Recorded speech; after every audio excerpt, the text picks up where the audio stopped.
یہ وہ دور ہے جب چائنا سمیت ایران کے علاقوں تک تاتاری فتنہ، ہلاکو خان کا فتنہ اسلامی سلطنتوں کو برباد کر چکا تھا، اور خلافت بنو عباس اور خلافت بغداد کو تاخت و تاراج کرنا ہی چاہ رہا تھا، قریب تھا،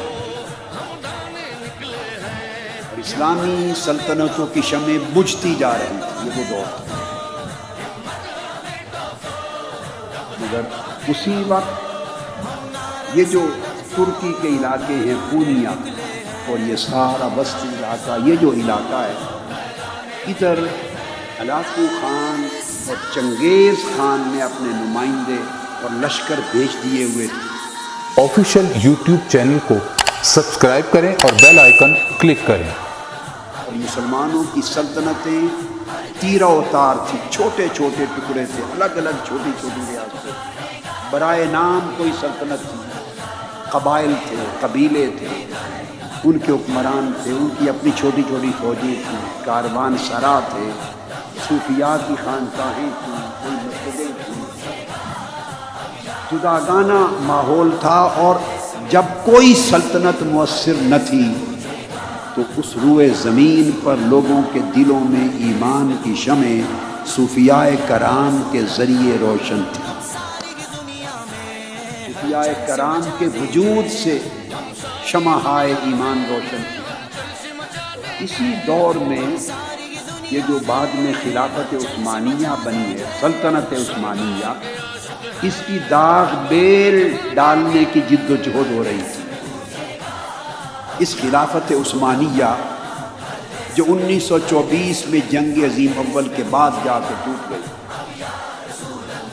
اس کا بانی ارطغرل، لکھنے میں ارطغرل آتا ہے، ارطغرل، مگر ٹرکش زبان میں غین نہیں بولتے، ارطغرل یہ بانی، وہ ایک نئی اسلام کی عالمی سلطنت قائم کرنے کے لیے تگ و دو اور جد و جہد کر رہا تھا، مار کے ہو رہے۔ 656 ہجری کے قریب تاتاری فتنہ بغداد آیا ہے، 22 سے 24 لاکھ مسلمانوں کا قتل عام کیا، اور دریائے دجلہ ہفتوں تک 2.5 ملین مسلمانوں کے خون سے سرخ ہو کے بہتا رہا۔ 656 کے قریب یہ فتنہ یہاں پہنچا۔ ادھر مقابل سلطنت عثمانیہ کی تشکیل کی جد و جہد شروع تھی۔ ارطغرل یہ سلیمان شاہ کا بیٹا تھا، اور پونیا ہیڈ کوارٹر تھا سلجوقی سلطنت سلطان علاء الدین کا، اور یہ سلطان علاء الدین جب بادشاہ تھا تو ادھر مولانا روم آباد ہو چکے تھے، پونیا میں سیٹل ہو چکے تھے۔ یہ جو سلطان علاء الدین تھا سلجوقی، اس کی بھتیجی حلیمہ سلطان، اس کی بھتیجی حلیمہ سلطان، اس کی شادی ہوئی ارطغرل سے، جس کو اردو میں لکھتے ہوئے ارطغرل بولتے، ارطغرل سے ہوئی۔ اس کے 3 بیٹے ہوئے، اس کا چھوٹا بیٹا، اس کا نام تھا عثمان۔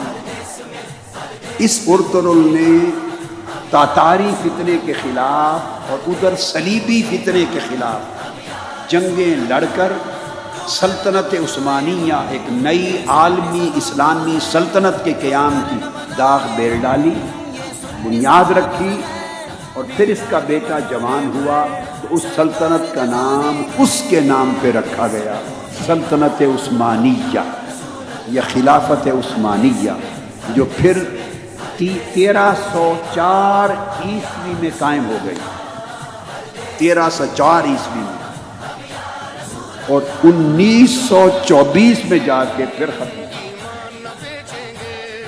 جب کیلیفیٹ کا انسٹیٹیوشن توڑنے کا اعلان ہوا۔ یہ ضمناً ایک تاریخ کی چھوٹی سی جھلک تھی جو بتائی میں نے۔ یہ وہ دور تھا جب مولانا روم آئے، یہ ارطغرل جس کی میں نے بات کی سلطنت عثمانیہ کا بانی، اس کی ڈیتھ ہوئی ہے 680 میں۔ وہ زمانہ شیخ اکبر محی الدین ابن العربی کا تھا، ان کا وصال 640 میں ہوا۔ وہ ان سے رہنمائی لیتا تھا قدم قدم پہ سلطنت عثمانیہ کے قیام میں ٹرکش سورسز، تاریخی سورسز کے مطابق، ٹرکش سورسز کے مطابق ان کی لمحہ بلمحہ رہنمائی تھی شیخ اکبر محی الدین ابن العربی۔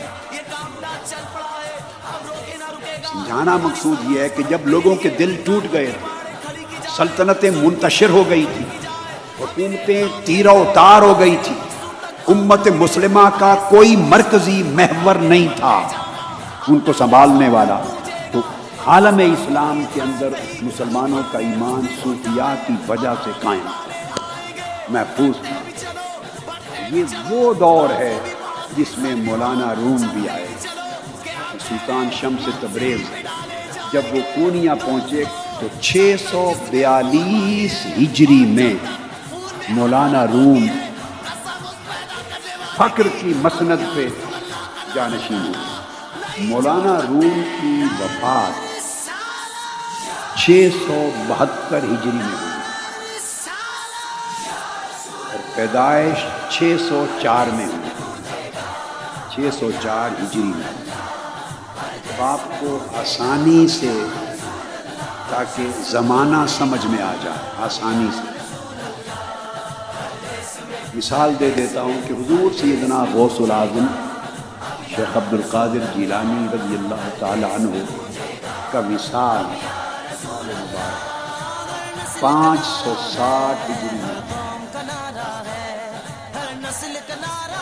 حضور سیدنا غوث العظم رضی اللہ تعالیٰ عنہ کے وصال کے ٹھیک 44 برس کے بعد مولانا روم کی ولادت۔ حضور غوث پاک رضی اللہ تعالیٰ عنہ کی وفات کے ٹھیک 44 برس کے بعد مولانا روم کی ولادت۔ یہ آپ کو زمانے کا اندازہ بتا